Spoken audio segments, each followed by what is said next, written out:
wabarakatuh. Di sini saya Dani Jodan Gaputra mau menganalisis kearifan lokal di Sidoarjo bertema kuliner yang bernama Lontong Kupang.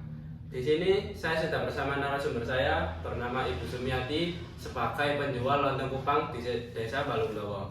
Nah, Ibu Sumiati, bagaimana sih desa ini terkenal karena kupangnya? Pertama, Balungdowo karena pekerjaan kita sehari-hari memang untuk mencari kupang. Kedua, kupang di daerah Balungdowo itu tidak ada, sebenarnya tidak ada di daerah lain. Yang dikaitkannya dengan Dewi Sekardadu itu adalah asal usul kita, karena dengan ditemukannya jenazah Dewi Sekardadu di daerah setempat kita ini yang membuat kupang kita itu melimpah. Makanya sebagai rasa syukur kita terhadap kelimpahan dari kupang itu sendiri, kita mengadakan acara nyadran. Nyadran merupakan acara syukur kita terhadap kelimpahan dari kupang. Biasanya kita akan mengadakan seperti kenduri atau apa yang dibawa ke tengah laut, dan juga di sana ada makam. Nah, dari cerita Ibu tadi, sebenarnya kupang itu apa sih, Ibu? Kupang itu jenis dari kerang tapi yang paling kecil. Kerang kan banyak mas jenisnya, tapi kalau kupang itu yang paling kecil. Nah, selain itu jenis-jenis kupang itu tadi yang sampean sebutin apa aja? Kalau di daerah sini jenis kupang itu ada dua.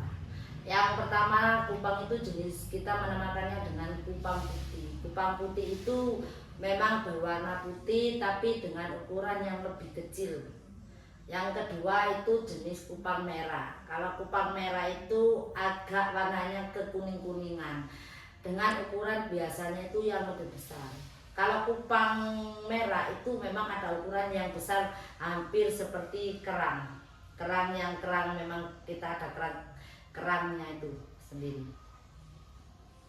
Nah, kita mau ke lebih dalamnya. Bagaimana sih cara mengolah kupang itu sendiri? Cara pengolahan kupang itu sendiri, setelah kita menangkap dari laut, biasanya itu kita akan mendidihkan air dulu lalu direbus dulu. Kalau tidak direbus biasanya kan tidak bisa keluar. Setelah itu baru kita giling.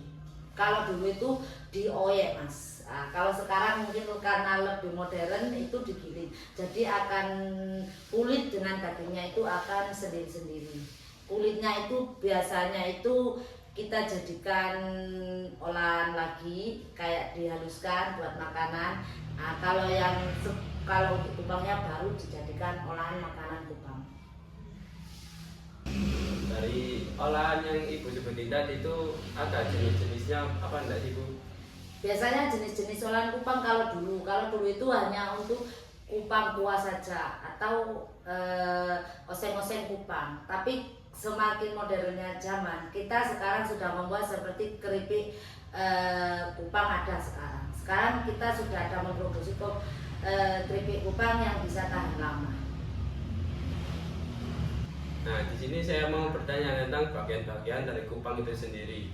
Ibu Sumiati, cara membuat kuah kupang itu bagaimana sih? Lebih tepatnya itu kupang kuah.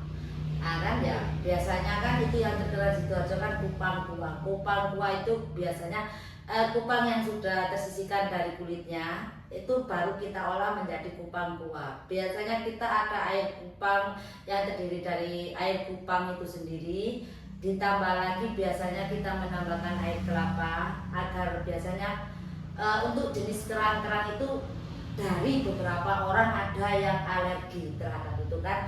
Tidak bisa memakannya. Jadi dengan kita meminimalisir agar tidak ada alergi, biasanya kita menggunakan kuah air kelapa juga. Dengan air kuah kelapa juga, tetap gula merah juga. Nah, dari cerita Ibu tadi, saya itu mau bertanya tentang kuah kupang. Cara membuat kuah kupang itu bagaimana sih, Bu? Lebih tepatnya itu kupang kuah kan ya. Nah, itu kan yang paling terkenal di Sidoarjo, itu memang ciri khas kita penjualan kupang lontong itu kan.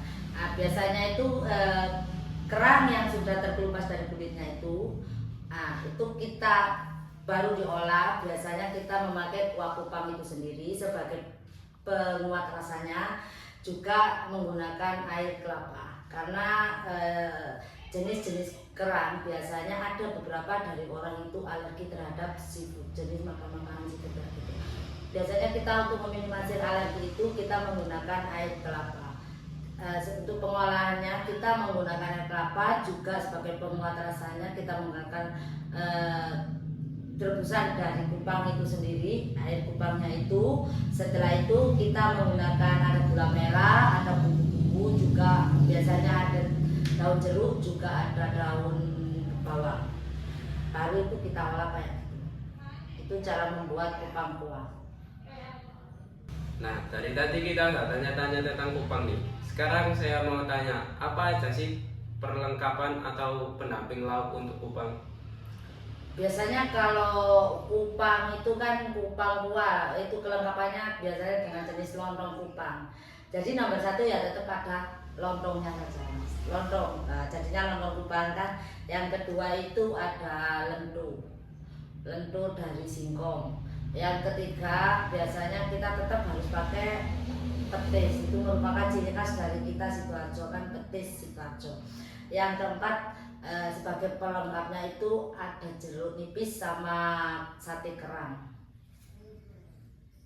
Ngomong-ngomong soal tadi lento, sebenarnya cara membuat lento itu gimana sih, Bu? Lento itu sendiri terbuat dari singkong. Biasanya kita pasrah, istilahnya kita pasrah. Itu dari singkong sendiri kita pasrah, kita peras, lepas itu kita campur dengan kanji. Kita buat bulat-bulat, setelah itu kita goreng kering. Biasanya seperti itu cara pembuatannya dari lento itu sendiri. Nah, tadi kan Ibu bilang pelengkapnya adalah petis sama lento. Terus cara pembuatan petis itu gimana? Kalau petis untuk kupang itu biasanya dari air rebusan kupang itu sendiri. Air rebusan kupang itu biasanya dimasak sampai susut. Biarkan sampai susut, diaduk sampai susut, setelah itu diberi gula. Biasanya diberi gula sampai menyusut, akhirnya akan terbentuklah petis itu sendiri. Terus tentang sate kerang tadi juga gimana cara membuatnya?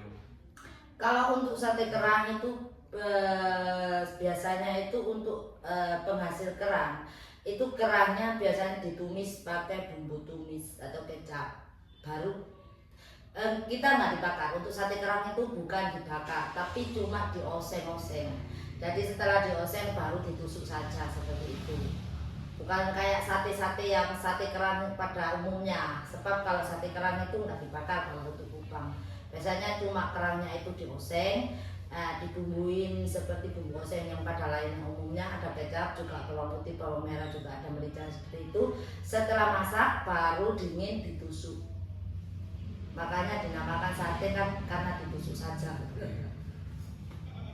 Nah, dari tadi kita udah tanya tentang kupang itu apa, cara membuat pelengkapnya kayak petis, lento, sate kerang. Nah, sekarang saya mau tanya, ciri khas rasa kupang sendiri itu bagaimana sih? Untuk ciri khas rasa kupang itu sendiri sebenarnya untuk kupangnya sendiri sama seperti pada umumnya makanan seafood itu, yaitu ada gurih-gurihnya. Tapi karena olahan kupang yang terkenal di Sidoarjo ini lontong kupang, tapi dengan kita ciri khas itu dengan adanya rasa gurih, dengan adanya rasa pedas dan juga asam manis. Jadi akan ada perpaduan dari jeruk nipisnya, pelengkapnya itu, petisnya juga biasanya itu lebih condong ke gurih, asam, manis kayak gitu. Jadi lebih segar. Kan suhu di Sidoarjo itu kan cenderung panas. Jadi carinya yang segar-segar. Untuk pertanyaan terakhir ini, sebenarnya keunggulan kupang di desa ini itu apa sih? Keunggulan kupang di daerah sini, kalau untuk keunggulan kupang di daerah sini sebenarnya sama saja. Tapi karena penghasil kupang mungkin karena Sidoarjo sama Surabaya saja. Tapi kalau untuk keunggulan kupang sama seperti seafoodnya lainnya, mungkin kupang itu lebih cenderung proteinnya yang lebih tinggi. Jadi untuk protein hewaninya tinggi. Kalau untuk di kupang sendiri itu tinggi. Makanya banyak yang boleh mengkonsumsi kupang itu sendiri kan tinggi protein.